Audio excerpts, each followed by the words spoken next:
Hello everyone, तो कैसे हो? आई होप सभी लोग बढ़िया होंगे, आगे भी बढ़िया रहना। अगर आप लोगों ने इसका पिछला एपिसोड नहीं देखा तो देख के आ जाओ, नहीं तो आपको कुछ समझ नहीं आएगा। तो चलिए आज का एपिसोड मैं शुरू करता हूँ। कहानी शुरू होते ही हमें दिखाया जाता है लीन भाई को, और लीन भाई यहाँ पे गहरी सोच में था। सिर्फ बेसिक इन्फो चेक करने के लिए इतनी सारी विलेन पॉइंट लग रहा है। लगता है कि छोटे क्रीचर की बैकग्राउंड काफी स्ट्रॉन्ग है। ये सब बातों को अभी छोड़ते हैं, बाद में इसके बारे में आराम से रिसर्च कर लेंगे। फिर यहाँ पे लीन भाई नाव पे सवार था और अपने छोटे फ्रेंड से कह रहा था, छोटे दोस्त, जब तुम मेरे फ्लाइंग बोट पे मेरे साथी आ गए हो तो अब तुम मेरे साथी बन चुके हो। अब हम दोनों मिल के मजे करेंगे पूरी दुनिया का। तो ऐसे बात करते करते रात गुजर जाती है और यहाँ पे सीन भी चेंज हो जाता है। तो सुबह का सीन था। यहाँ पे लीन भाई काफी खुश लग रहा था क्योंकि वो सीनियर सेक्ट में वापस आने वाला था, इसलिए वो काफी एक्साइटेड था। और उसके कंधे पे ही यह भी बैठा था और वो भी काफी खुश लग रहा था। और इन दोनों को देखते हुए हमारा जूनियर सिस्टर गुइयो को ताना मारती हुए कहता है, हमें फॉलो क्यों कर रहे हो, निकल जाए यहाँ से। तो यहाँ पे गुइयो भी कहता है, मैं तो बस यहाँ से यूं ही गुजर रहा था, फिर ये बियान को रिक्स भी देने जा रहा हूँ तुमसे मतलब।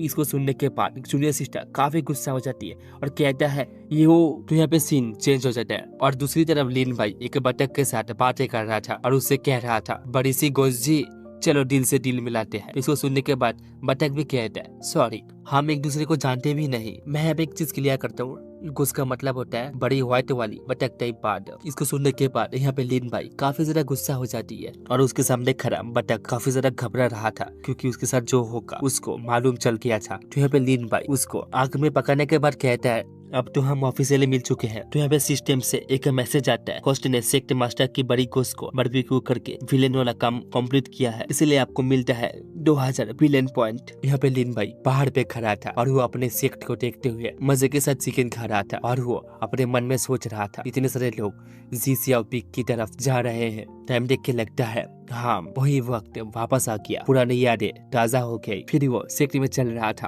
और चलते हुए अपने मन में ही सोच रहा था, फिर से वही साल आ गया, एनुअल डिसेबल रिक्रूटमेंट कॉन्फ्रेंस आ गया। सोच रहा हूँ कि इस साल कितने लोग मेरे जूनियर सिस्टर एंड ब्रदर बनेगा। तो यहाँ पे सिस्टम ने कुछ चीजें डिटेक्ट करता है और यहाँ पे हमारे एमसी को कहता है, डिस्टिनी चाइल्ड डिटेक्टेड। इसको सुनने के बाद लीन भाई काफी ज्यादा हैरान हो जाता है और वो मन में ही सोचता है, डिस्टिनी चाइल्ड, क्या वो सेम डे साओमियो अपनी पहचान छुपा के हमारे सीनियर सेक्ट में डिसेबल बनने की कोशिश कर रहा है और फिर हमसे सीखने की कोशिश करेगा। मैं यहाँ पे एक चीज क्लियर करता हूँ, डिस्टिनी चाइल्ड का मतलब होता है किस्मत का चुना हुआ इंसान। फिर यहाँ पे कुछ लोगों की पॉपुलैरिटी बताई जाती है। जांग चान, इसकी पॉपुलैरिटी 70 है, मतलब लोग इसे पसंद करता है लेकिन थोड़ा कम। जेन जेन उससे थोड़ा आगे है, 75 है उसका। फिर आता है कुन कुन, उसकी पॉपुलैरिटी 80 है, मतलब लोग उसे काफी ज्यादा पसंद करता है, मतलब उसका फैन हर जगह मिलेगा। उसके बाद आता है साओ वांग, ये भी पीछे नहीं है, इसका 75 है, थोड़ा कम है लेकिन चल जाएगा। फिर इसके बाद आता है साओ फैंग, इसका 73 है, मतलब लोग इसे काफी पसंद करते हैं। मुझे लग रहा है कि यहाँ पे सभी को पॉपुलर बनना है कि कौन किससे आगे है। तो चलो मैं स्टोरी कंटिन्यू करता हूँ। फिर यहाँ पे दिखाई जाती है एक आदमी को, और ये आदमी देखने से काफी ज्यादा मरा हुआ लग रहा था। फिर उसके बाद ये आदमी एक अजीब ढंग से कहता है, वाओ, ये सच में एक कल्टीवेशन का सेक्ट है। सिर्फ एक छोटी सी डिसेबल रिक्रूटमेंट कॉन्फ्रेंस में भी इतनी सारी सुंदर लड़कियां जिसका चार्म लेवल 7 से भी ऊपर है। अपने गाँव में तो ऐसा बिल्कुल नहीं था। यहाँ की दुनिया तो बिल्कुल अलग है, मतलब बहुत अलग है, जैसे मानो मैं ड्रीम देख रहा हूँ। तो इसके मन में लड्डू फूट रहा था और इसके हाथों में एक गोल्ड जैसा कुछ था। प्लीज यहाँ पे लड़कियां लाओ, ये लड़के लोगों का कोई काम नहीं है।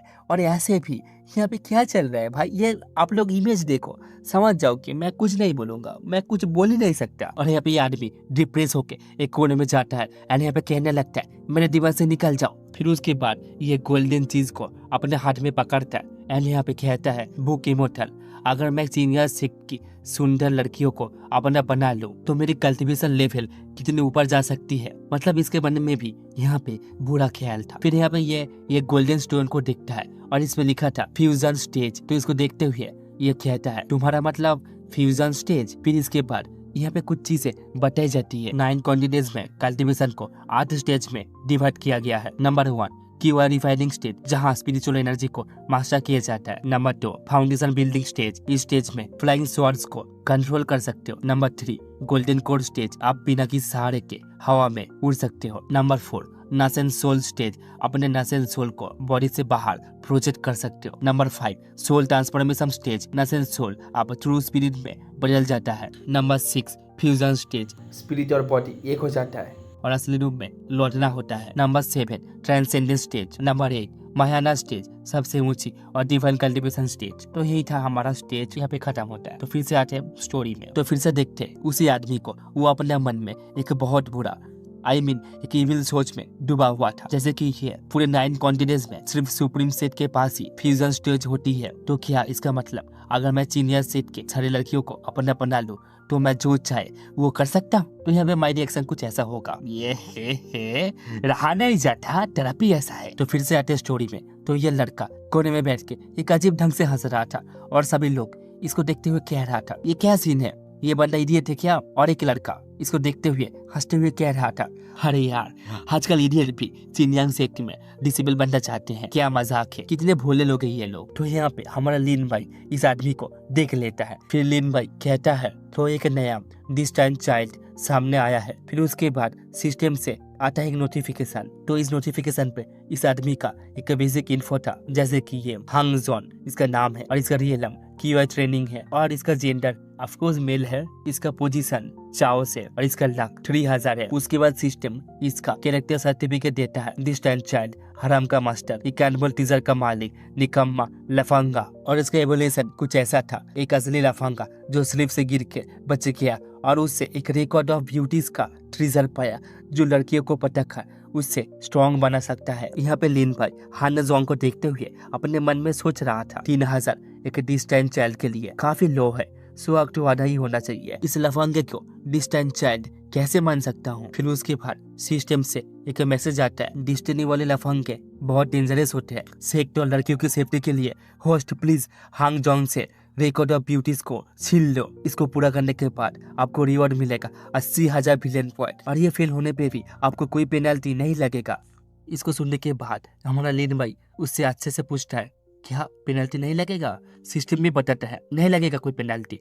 इसको सुनने के बाद में हमारा लिन भाई गुस्सा हो जाता है और कहता है, डॉग सिस्टम मैं तुझ पे बिल्कुल भी भरोसा नहीं करता, और वो सिस्टम को इधर उधर पटक डालता है। फिर वो जाते हुए कहता है, तुम पक्का कुछ ना कुछ तो छुपाने की प्लानिंग कर रहे हो। फिर उसके बाद देखते हैं हान जोंग को जो इधर उधर देख के कुछ कह रहा था, वो लड़कियां कहाँ पे है जिनकी ब्यूटी 90 से भी ऊपर है जो तुमने प्रॉमिस किया था?